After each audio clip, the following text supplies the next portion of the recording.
I see this as a long-term investment in Cuban-Caribbean civil society relations. I remember a few years ago when we had a symposium here in Jamaica on Cuban-Caribbean migration.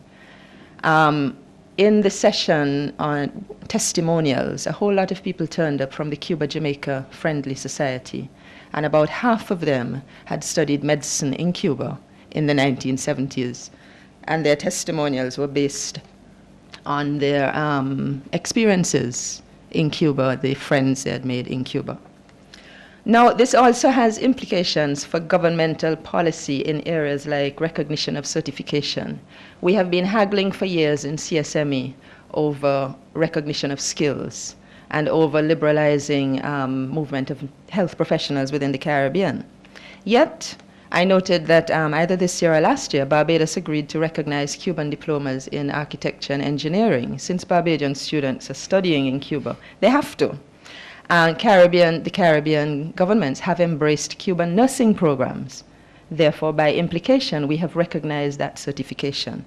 Now, this could serve as a model for further work on liberalizing Caribbean labor markets. There is the troubling issue of reciprocity. Very few Caribbean countries seem to have considered reciprocal technical assistance offers. I should note that Jamaica, Barbados, and Belize have all offered or explored some level of reciprocity, mostly in language training and some other technical areas. Now, this raises a worrisome issue. We like to receive aid in the Caribbean. Aid never comes without a price. Also, when Cuba no longer needs the Caribbean's political solidarity in the way it does now, what incentive would Cuban governments have for continuing such programs? Now, another, well, on that point, but slightly different. On the one hand, Cuba has been providing sterling assistance to regional health infrastructures. But there is the danger that our governments may become, or in some cases have become, over-reliant on this support without addressing the underlying weaknesses in their own systems. It is evident that this cooperation may be finite. It is a product of the current Cuban government's foreign policy and worldview, and it has also benefited substantially from the alliance with the present Venezuelan government. Therefore, if domestic and international political circumstances change dramatically for Cuba, and Cuban health professionals who have demonstrated their ability to move internationally, if other labor markets become open to them, the Caribbean health and education cooperation in its present form would probably end. Another point is that the cooperation demonstrates Cuba's level of competitiveness in providing health services. Caribbean actors discuss health tourism, we discuss marketing international health services, but much still needs to be done to remedy our local deficiencies in the health sector. Evidently, Cuba will be, at best, a strong partner, at worst, a strong competitor in this area of global competition. The challenge for our foreign policy and for our domestic policy is to craft the most rewarding and sustainable partnership possible. Thank you very much. Good morning, everyone. I want to thank CaPRI and the Woodrow Wilson Center for this golden opportunity to present on my pet subject, Cuba. I must admit, when I saw the topics at hand, I was a little bit in a dilemma because I've spent the last 5 years exploring American foreign policy to Cuba, specifically groups in the United States, which I call the anti-embargo movement, which have been trying to change the policy. And now I have to reorient my position to tailor it to the Caribbean, now that I'm back in the Caribbean and lecturing international relations at the University of the West Indies.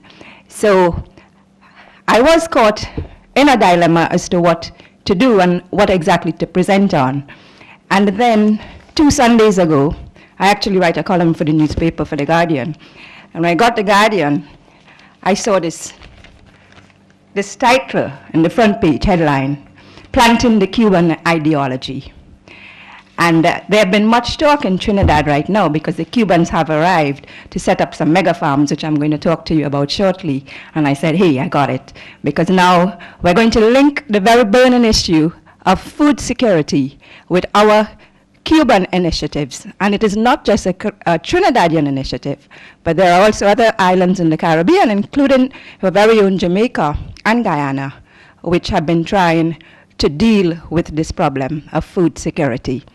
So my paper is Straddling Security, and they were in a dilemma as to where to put me in the security panel or in the policy panel.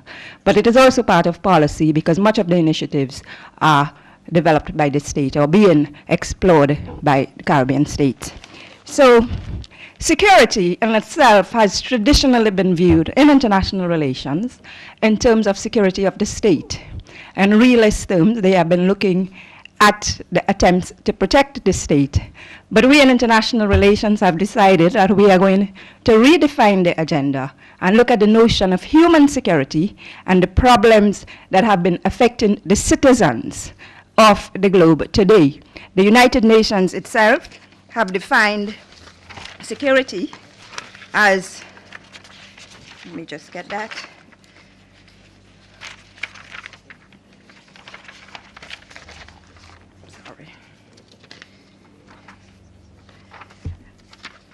They've been looking at human security in terms of drug, crime, and the environment, and food security, and they have been seeing food as one of the major issues in the world today because of the violent reaction that have been erupting due to the food crisis in the Caribbean.